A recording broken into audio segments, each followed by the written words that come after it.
প্রথমে কড়াইতে সর্ষের তেল দিয়ে দিলাম। তেল গরম হয়ে গেছে, এতে আলু, কচুরগাঠি, গাজর দিয়ে দিলাম। একটু এটাকে নেড়ে চেড়ে নেব।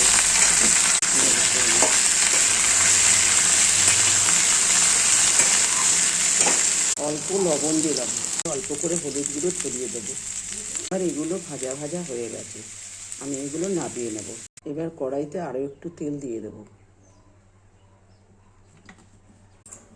এবার চিংড়ি মাছগুলো দিয়ে ভেজে তুলে নেব।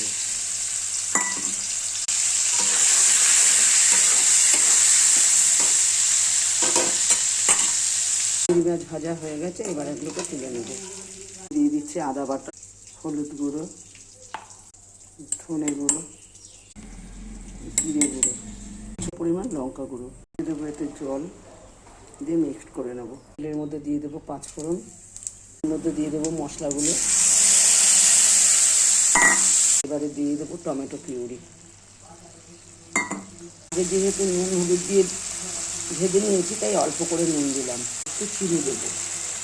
তা থেকে তেল ছেড়ে এসছে, এবার সব সবজিগুলো দিয়ে দেবো।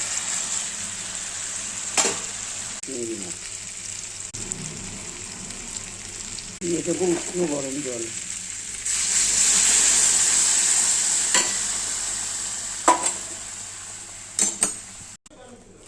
এবার ঢাকা দিয়ে দেবো, মিনিট 5 ফুটতে দেবো।